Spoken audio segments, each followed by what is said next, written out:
and welcome to another Minecraft Survival Series. Now you might be wondering, what am I doing in this room? Well, I'll be glad to tell you why I'm in this room. The real reason is simply because I'm gonna be building a brand new room. Now, this is not gonna be really important. It's gonna be an important room, but it's not gonna be really important for you to be able to build it. Like, I'm just gonna build it just because, for two reasons. First of all, I need some food. I'm running out of food. As you can see, I don't have that much food, as you can see. And I'm just building a little cow farm for whenever I need food.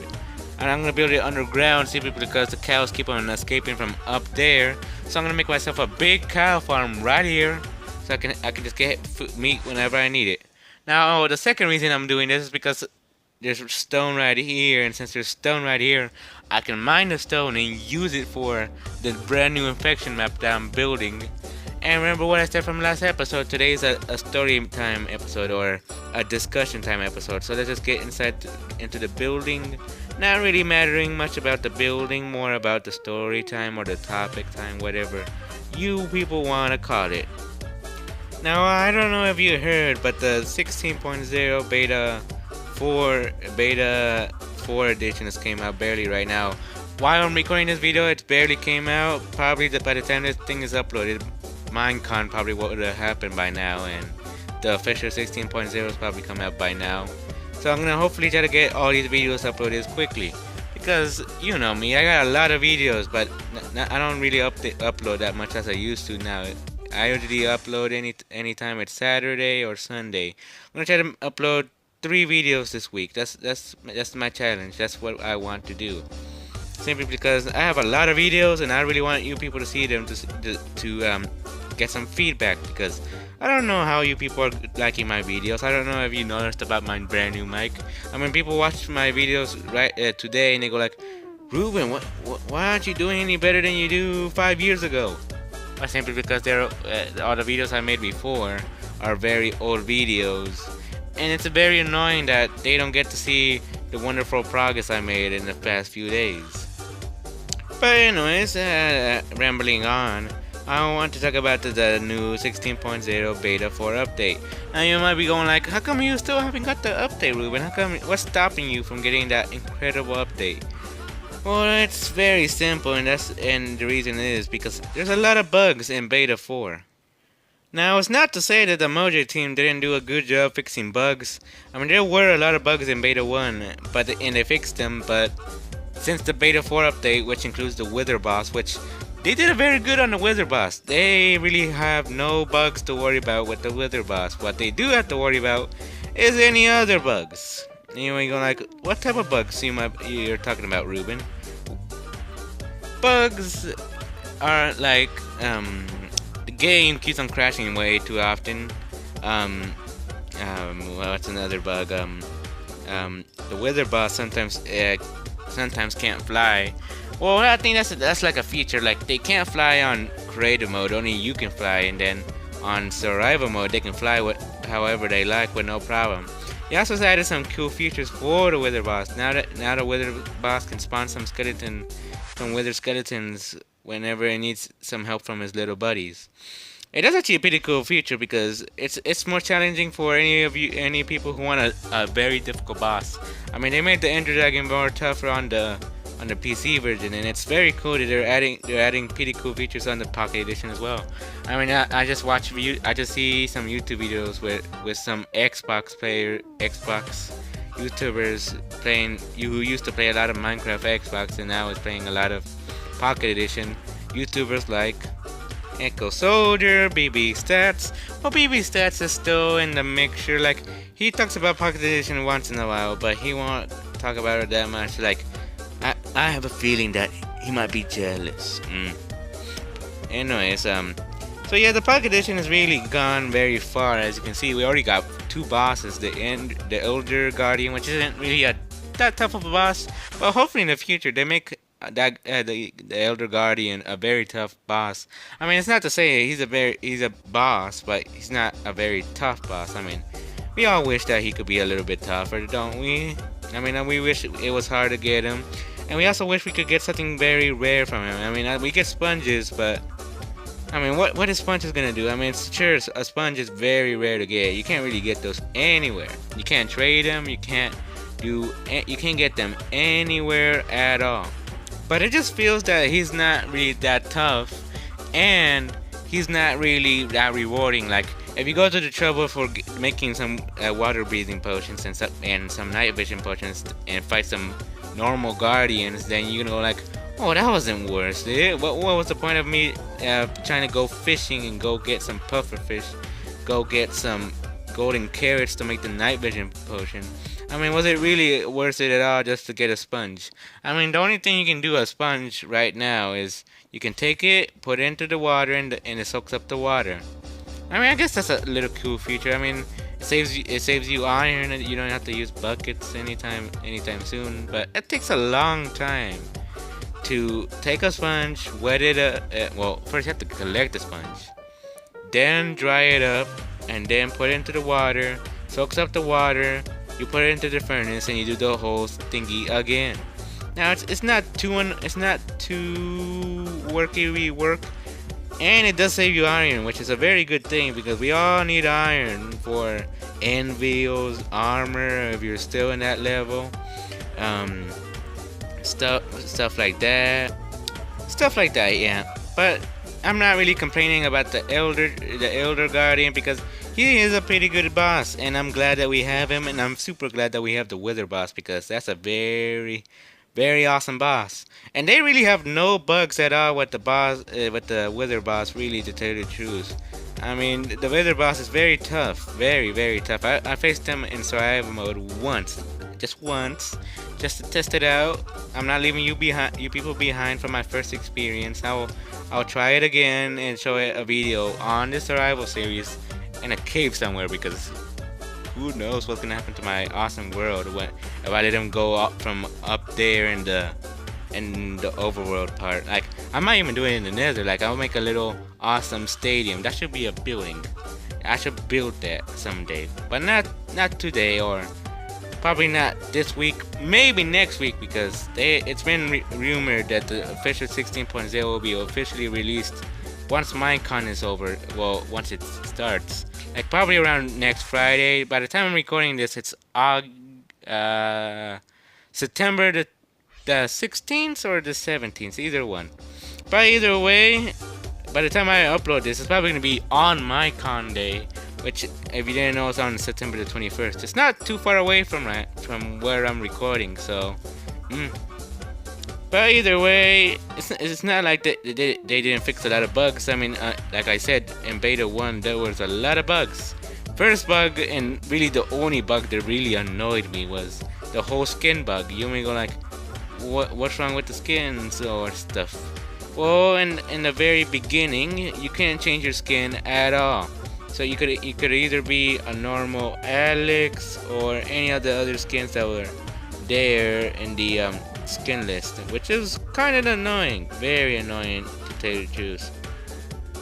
But it wasn't anything crazy like, oh, I can't even open the app. Like, some people in the Minecraft Pocket Edition community complain that they can't even use Minecraft Pocket Edition because they wouldn't open, and they figured out that all you have to do is delete the resource pack that if they added one. Fortunately enough, I didn't turn on. I have removed my resource pack a long time ago, so I don't have to worry about that. But it's not to say that I'm very proud at the Mojang company. They have done very good work getting the updates out, fixing as much bugs as possible. But you know me, I don't like things going wrong, especially in videos. As you witnessed in videos before, and when I was playing in beta, just because I was so excited about the things coming out, that I would even risk a video just to play on the beta version. And that always turned out with, the game crashed. I mean, that still happens sometimes in 15.8. If you didn't, by the time I'm recording this, 15.8.1 barely came out. Mostly bug fixes, which is pretty incredible. Like, we're trying to make this update right here as less buggy as possible, which is a very good thing for me because I like this game to be clear of bugs. It feels fresh.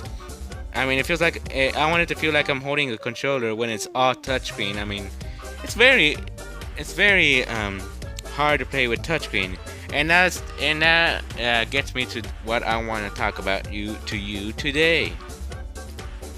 Touch controls. Love them or hate them.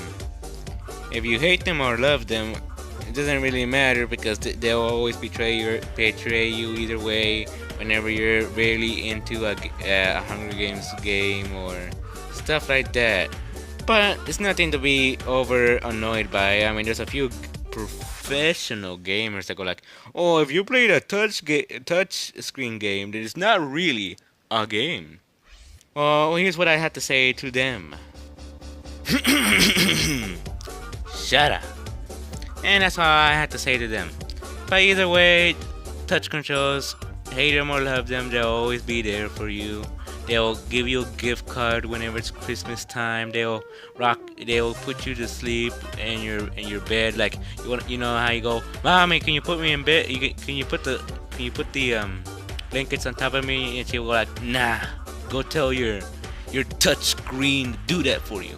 Well, that's exactly what's gonna happen if you let touchscreen become part of your life. All right, that's exactly what's gonna happen. But either way, touchscreen is not 100% what I'm going to be talking about today. What I was going to be talking about today is big phones versus small phones 2.0. Now, if you remember from a little bit of quite a few episodes ago, I used to talk about small phones and big phones, and when I used to have a small phone, I would always go like, "Well, what's the big deal with having a big phone? It's not like it's better or nothing." And I'm here to stand up like a real man and talk to the whole world and say I was wrong. Big phones are better. That's the cheap way of saying it. Big phones are a whole lot better. Now, before you start commenting down the video going like, "Oh, you betrayed the Small Phones United," that's against the code, man. Man, you can't betray the Small Phones United. That's just not right, man. Well, before you say that, I just have to admit it's true. I mean, I got a bigger phone, and during summer break, and as you can tell, it's gotten better quality. And no, it's not summer break while I'm recording this. As you remember, I told you I'm recording this around September 16th or 17th. Either way, I was wrong. Bigger phones are better. Well, here's my reasonings. It's mostly better for any how should I say this? Any people who likes playing games on their phone. Mostly those type of people. You might go like, "But you can play phones on small phones," and that's true. But it's very, very, very incredibly hard to play a game on a small phone. I mean, have you ever even tried? It's like playing a video game with a very small controller, and it has like multiple buttons. It's just like that. I mean, just think about doing that right now, trying to play some difficult game. Like a very fast-speeded game, like I don't know, what's a fast-speeded game that's hippin' now today? Let's say you were playing Guitar Hero. That's a good example. Let's say you're playing Guitar Hero and you have a very small PS2 controller, but it's even smaller than a normal PS2 controller. It's super small, has 20 buttons, and you have to press every single button in order to get the right notes in for you to win. I mean, that's hard, right? That sounds very hard. But if you have a big control and not having to worry about that many buttons, then you're A-okay. I mean, that's why they made the whole control a guitar in Guitar Hero. I mean, it used to be a normal controller, but no, this very smart people decided to make it into a guitar because that's what I call radical. And you might as well admit that's a very good reason. I mean, I myself probably couldn't think of a better example myself. And I apparently made a hole right here. Great. Let me just get this. You know, sometimes I look at my old small phone and I go like, how the heck was I happy with this thing? I mean, this thing is smaller than my whole finger. I mean, dang, that's small. I mean, I think my whole thumb is bigger than that thing. I mean, it just looks like a toy now. I mean, look at my brand new big phone. This is for the man. I mean, you don't see little kids holding big phones like this, except when they're tablets. Ooh, it's just life changing when you get a bigger brand new phone. But I do admit, my very first phone was a pretty good phone. It was average. It was decent. It wasn't bad at all. I mean, if I was a little kid who was getting a real phone for the very first time, I would not care if they got me that phone. I mean, you see little kids going like, "Oh, I want an iPhone 7." Yes, I understand. It just barely came out. No, I don't care how poor my parents are. I mean, you see little kids fighting over, "Oh, I have the best phone ever," and then stuff like that, and then next thing you know, their parents are pulling their ears, going like, "Stop telling everybody that I'm rich. I'm not rich." I mean, you see little kids doing that all the time, don't you? You gotta admit, that's very true. You see kids going like, "Oh, my mom is a doctor." "Oh yeah, my dad's in the military and he brings me all the best guns." "Oh yeah, my dad's a farmer and we have a cow." Yeah, that's better than a gun and being rich than anything else. Like, yeah, cows for life. I mean, you see people, you see kids going like, "Oh, my mom is the best mom." "Oh no, my mom is the best mom." But once they become teenagers, like me, they start going like, my mom did this." Now, I must admit, I don't do that at all. It's the plain truth. I don't do that at all. I'm a very good child. Learn from me, all you teenagers all over the world. I'm a very, very, very good kid. You should always follow my lead. You should consider yourself unworthy of even tying my shoes. I mean, dang, that's how holy I am. Dang. But either way, jokes aside, it's true. We kids change and think about our parents differently once we get older. Once we get older, we think we're smarter than them, but we all know that's not true. We always think about like, dang, how could my mother do that for 20 hours straight with no problem? I mean, it's a miracle how they figure out how we go like, "Oh, what they do is very simple," and then 30 minutes later we start crying, going like, "Mommy, I'm so sorry." Wah. It's just the meaning. It's just part of life, agents. It's a part of life.